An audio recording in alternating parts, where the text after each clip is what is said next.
জাতিসংঘ সাধারণ পরিষদে অংশ নিতে প্রধান উপদেষ্টা ডক্টর মোহাম্মদ ইউনূস কিন্তু আটকানোর কোনো রাস্তা আমাদের নেই, কারোই নেই, ওই দেশের সরকারের নেই। আমি আসলে ভয়ঙ্কর রূপ ধারণ করে ডক্টর ইউনূসকে আমরা দেখিয়ে দেব। খুবই ইন্টারেস্টিং একটা খবর, এটার বিশ্লেষণের ভার আপনাদের উপর দিলাম। আগামী 22 তারিখে যুক্তরাষ্ট্রে যাচ্ছেন প্রধান উপদেষ্টা ডক্টর মোহাম্মদ ইউনূস। তার যাওয়ার আগেই আমরা দেখতে পাচ্ছি আওয়ামী লীগের শোডাউন। আওয়ামী লীগ কঠিনভাবে প্রস্তুতি নিয়ে আছে। ইতিমধ্যেই আমরা প্রিয় দর্শক শ্রোতা বেশ কয়েকটা দেশে দেখেছি, লন্ডনে, সেই সাথে জাপানে সার্জিস আলমকে কিভাবে মানে ডিম ছড়া হয়েছে, তাদেরকে হেনস্থা করা হয়েছে। এগুলো কিন্তু আওয়ামী লীগ করছে এবং তাদের যে শক্তি সেটা কিন্তু তারা জানান দিচ্ছে। এবং লন্ডনে বিশেষ করে আওয়ামী লীগের যে একটা প্রতাপ সেটা কিন্তু তারা দেখিয়েছে। এবার নতুন করে ডক্টর মোহাম্মদ ইউনূস তিনি যে নিউ ইয়র্কে যাচ্ছেন, সেখানে প্রস্তুতি নিয়ে রেখেছে আওয়ামী লীগ। সেই প্রস্তুতি দেখলে আপনাদের মাথা নষ্ট হয়ে যাবে। তাই বলবো ভিডিওটা আপনারা দেখেন যে তারা কীরকম একটা প্রস্তুতি নিয়ে আছে। প্রধান উপদেষ্টা তিনি একা যাচ্ছেন না, তার সাথে আরও 4 জন যাচ্ছে। এই 4 জনকে কেন নিয়ে যাচ্ছেন সেটারই একটা গোপন তথ্য বেরিয়ে আসছে। অনেকেই অনেক ধরনের মন্তব্য করেছে। তার আগে চলেন আমরাও আমাদের মন্তব্য করবো। তার আগে মূল ভিডিওটা আমরা দেখবো যে সেখানে আসলে কবে যাচ্ছেন, কী জন্য যাচ্ছেন, কারা কারা সাথে যাচ্ছেন, সর্বশেষ পরিস্থিতি কি হতে পারে। সেটা হচ্ছে প্রধান উপদেষ্টা ডক্টর মোহাম্মদ ইউনূস জাতিসংঘ অধিবেশনে যোগ দেবেন।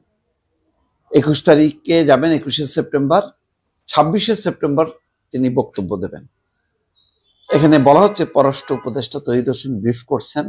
সেখানে বলা হচ্ছে যে সেখানে জাতিসংঘের মহাসচিব, মার্কিন প্রেসিডেন্ট সহ একাধিক পক্ষের সঙ্গে বৈঠক আছে।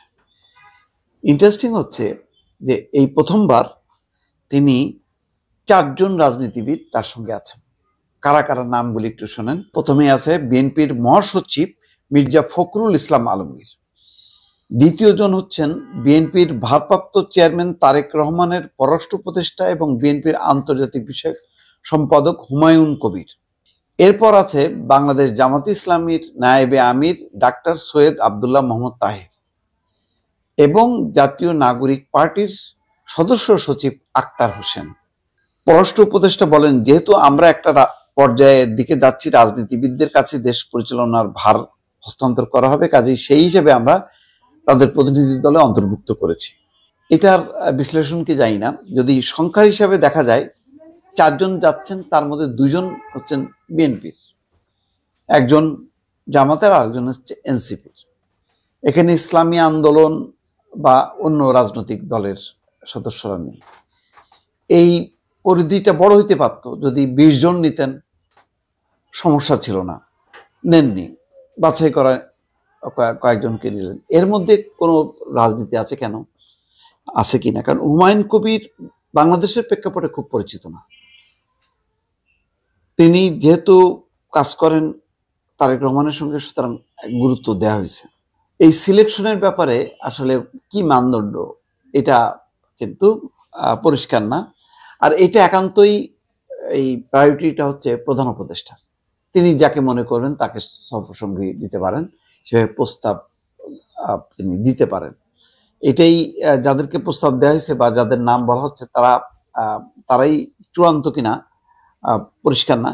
কিন্তু যেহেতু তারা নিশ্চয়ই সম্মতি দিয়েছেন বলে তাদের নামটা পররাষ্ট্র উপদেষ্টা আনুষ্ঠানিকভাবে ঘোষণা করেছেন। এই সফরের এটি জাতিসংঘের অধিবেশনে মানে যদি ফেব্রুয়ারিতে নির্বাচন হয় তাহলে এটা শেষ সফর। এর আগে একটা গিয়েছিলেন আর এটা দ্বিতীয়টা। তো শেষটা তিনি বেশ রাজনৈতিক দলের নেতাদেরকে নিচ্ছেন, প্রথম সফরে কিন্তু নেননি। এই সফরে নেয়ার হয়তো একটা কারণ আছে, যে রাজনীতিতে যে অনৈক্য, সেই অনৈক্যটাকে ঐক্যবদ্ধ করার জন্য, দূর করার জন্য, ঐক্যবদ্ধ করার জন্য হয়তো প্রধান উপদেষ্টা 2 দল, বিশেষ করে বিএনপি এবং জামাতকে একসঙ্গে রাখতে চাচ্ছেন। কারণ এটা বাস্তবতা যে বাংলাদেশে এখন প্রধান 2টি দল, সেটি হচ্ছে বিএনপি এবং জামাত। এই 2টি দলের মধ্যে যে কোনো একটি দল ক্ষমতায় আসবে অথবা ক্ষমতার বাইরে বিরোধী দল হিসেবে থাকবে, দুটোই গুরুত্বপূর্ণ। এবং দেখবেন যে বিদেশি কূটনীতিকরা কিন্তু সমান তালে যেমন ইউরোপীয় ইউনিয়নের রাষ্ট্রদূতরা, পশ্চিমা রাষ্ট্রদূতরা গতকালকে বসছে জামাতের সঙ্গে, আজকে কিন্তু বিএনপির সঙ্গে। তাদের মধ্যে উদ্বেগ উৎকণ্ঠা যে নির্বাচনটা যাতে ব্যাহত না হয়, নির্বাচনটা যাতে শান্তিপূর্ণ হয়। এটা আওয়ামী লীগের চ্যাপ্টার শেষ।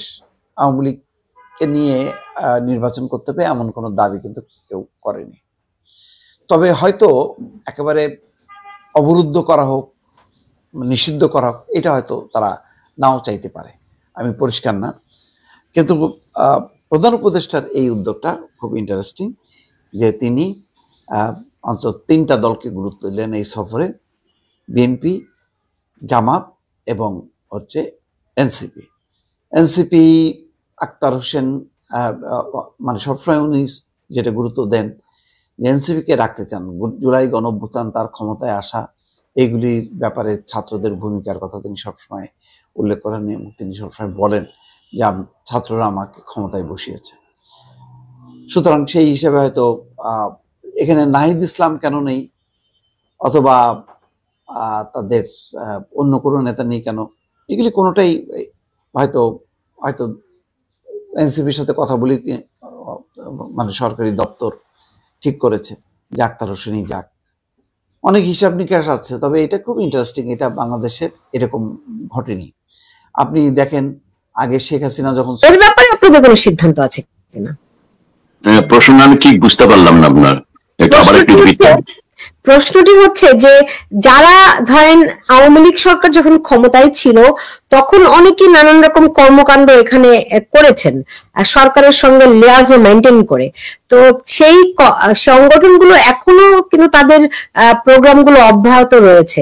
তাদের ব্যাপারে আপনাদের কোনো কর্মসূচি বা যেরকম ডক্টর ইউনূসকে আপনারা প্রতিরোধের আহ্বান জানাচ্ছেন সেরকম ওই কর্মসূচির ব্যাপারে আপনাদের কোনো কর্মসূচি আছে কিনা আর কি?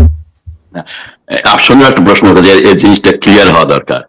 আমাদের মাননীয় প্রধানমন্ত্রী জননেত্রী যখন বাংলাদেশ এখানে আসতেন তখন প্রধানমন্ত্রী হিসেবে এসেছেন, আমরা শেষ সময় তাকে সম্বর্ধনা এবং এয়ারপোর্টে তাকে রিসিপশন দেওয়া এবং যেখানে যেখানে উনি অনুষ্ঠান করেছেন সেখানে আমরা দল, আমাদের দলের দ্বিমত আছে, যেহেতু একটা বিরাট দল, যুক্তরাষ্ট্র আওয়ামী লীগ একটা বিরাট সংগঠন, তার আন্ডারে 50 স্টেটে কমিটি রয়েছে, তারপরে ছাত্রলীগ, যুবলীগ, স্বেচ্ছাসেবক লীগ, শ্রমিক লীগ, কৃষক লীগের কমিটি রয়েছে, মহিলা আইন কমিটি রয়েছে, এবং আমাদের মধ্যে দ্বিধাদ্বন্দ্ব হয়ে এদের আবার 2-3 ভাগ অবস্থানে করছে। এর সবকিছু নিয়েই আমরা কিন্তু একটি জায়গায় আমরা এক, সেটা হলো বঙ্গবন্ধু, জননেত্রী শেখ হাসিনা, সজীবদের জয়। এই প্রশ্নে আমি ব্যক্তিগতভাবে কার সাথে কোনো কম্প্রোমাইজ করব না, এবং সে লক্ষ্যে আপনি যাদের কথা বলছেন তারাও কিন্তু এবারকার কাজ কিন্তু আরো সহজ। জননেত্রী শেখ হাসিনা যখন আসতেন তখন আমাদের দায়িত্ব থাকতো তার মান সম্মান যাতে অটুট থাকে, যাতে যারা দেশদ্রোহী যারা তাকে তারা যে অপমান করার যে প্রচেষ্টা গুলো করেছে এদেশে আইন অনুযায়ী করেছে, তাদের রাইট হয়েছে, সেখানে সে প্রোটেকশন দেওয়ার কাজগুলো আমাদের ছিল। এখন তো আমাদের সেই কাজটা না, এখন আমাদের একটি মাত্র কাজ, ভয়ঙ্কর রূপ ধারণ করে আসুন, আমি যে অঙ্গ সংগঠন করি না কেন, যে আর বিভিন্ন নামে এখন জননেত্রী শেখ হাসিনা মঞ্চ, জননেত্রী শেখ হাসিনা প্রত্যাবর্তন কমিটি, পরিষদ, অনেক কিছু তৈরি হচ্ছে, এটা ভালো, দিস আর নট ব্যাড, এতে আরো সুসংগঠিত হবে এবং সবাই মিলে, আমি আপনার মাধ্যমে আবারও বলবো, এখানে কোনো নেতা নেই, এখানে আমরা সবাই নেতা, এবং সবাই নেতা হিসাবে জননেত্রী শেখ হাসিনার নির্দেশ মোতাবেক ভয়ঙ্কর রূপ ধারণ করে ডক্টর ইউনূসকে আমরা দেখিয়ে দেব, তুমি বাংলাদেশে আওয়ামী লীগের বাদ দিয়ে তুমি মহোৎসব নির্বাচন করবে, বাংলাদেশের মাটিতে 17 কোটি মানুষ সেটা হতে দেবে না, দেবে না, দেবে না। জি, এমনিতে একটা বিজনেস ফেয়ার হচ্ছে, সেই ফেয়ারে প্রধান উপদেষ্টা এবং অন্যান্য উপদেষ্টাদেরও জয়েন করার কথা রয়েছে, ওইটির ব্যাপারে আপনাদের কোনো অবজারভেশন আছে? না, এটা অবৈধ সরকার, এরা টাকা বানাতে আসতেছে, এই সমস্ত ব্যাপারে আমাদের সময় দেওয়ার কোনো সময় নেই। আমার চিন্তা করছি, যে দেশটি 5ই আগস্ট একটা শান্তির দেশ ছিল, যে দেশে একটা কবর দেওয়া হয়, সে কবর থেকে তুলে তাকে লাঞ্ছিত করে পুড়িয়ে ফেলে দেওয়া হয়, সেই দেশে পরিণত করেছে এই ফ্যাসিস্ট খুনি ইউনূস, সমন্বয়ক বৃন্দ এবং জামাত বিএনপি যারা সমর্থন করে তাদের এই অবস্থা থেকে আমার দেশটাকে ফিরিয়ে আনতে হবে, আমার জনগণকে ফ্রি করতে হবে। এক 5ই আগস্টের আগে যে অবস্থা ছিল সেই অবস্থা আমাকে ফিরে যেতে হবে। সেজন্য আমাদের সবাইকে, আবার আমি বারবার একটা শব্দ ব্যবহার করছি, ভয়ঙ্কর রূপ ধারণ করে আইনের মধ্য দিয়ে আমরা সেটা করব। আমার বিশ্বাস বঙ্গবন্ধুর আদর্শে, আমরা আদর্শ আজকে একটা বঙ্গবন্ধুর একটা ভাষণ 40 বছর বা 50 বছর আগে দিয়েছিলেন, নেতা কর্মীদের কাছে নির্দেশ দিয়েছিলেন, দলের ভেতর যদি কেউ চুরি ডাকাতি করে থেকে দুর্নীতি করতে বের করে দাও, তাদের তোমরা গ্রাম গঞ্জে তোমরা সব ঐক্যবদ্ধ হয়ে থেকে বিতাড়িত করে, উনি সেই সময় ঘোষণা দিয়েছিলেন 7.5 কোটি মানুষের।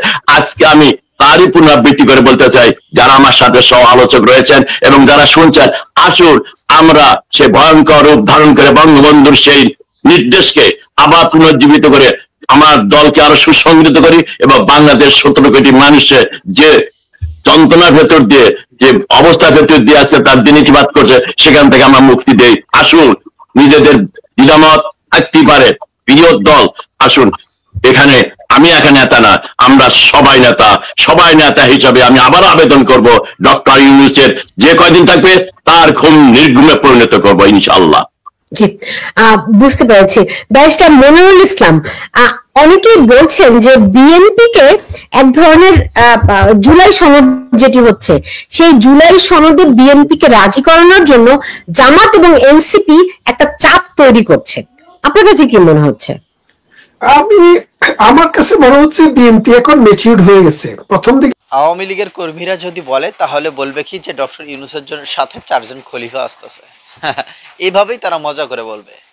এই যে 4 জনকে নিয়ে, 4 দলের 4 জনকে নিয়ে যাওয়া হচ্ছে, এনসিপি থেকে নেওয়া হচ্ছে, জামাত থেকে নেওয়া হচ্ছে, বিএনপি থেকে নেওয়া হচ্ছে, মানে কেন নেওয়া হচ্ছে ডক্টর ইউনূসের সাথে তাদের এই সফরটা কেন? যাই হোক, অনেক ধরনের মন্তব্য করবে। কেউ বলছে যে আসন ভাগাভাগির খেলা শেষ, মানে খেলা ওইখানে শেষ করে দিবে তারা, সেখানে হয়তো বা ভাগাভাগি একটা কিছু হয়ে যাবে, সমাজত একটা তাদের মধ্যে ভাগ বাটোয়ারা সব কিছু হয়ে যাবে। এই জন্যই ডক্টর ইউনূস এই কাজটা করতেছে। প্রিয় দর্শক শ্রোতা মণ্ডলী, আপনাদের কাছে উত্তরটা জানতে চাচ্ছি, কি হতে পারে, কেনই বা ডক্টর ইউনূস এই 4 দলের 4 জনকে নিয়ে যাচ্ছেন? কেন তিনি তার সরকারি সফরের সরকারি লোক না নিয়ে 4 জন লোককে নিচ্ছেন? আশা করছি আপনাদের মন্তব্য কমেন্টে লিখবেন। এবং এই যে আওয়ামী লীগের যে প্রস্তুতি নিউ ইয়র্কে, সেখানে কি করতে পারবে আওয়ামী লীগ?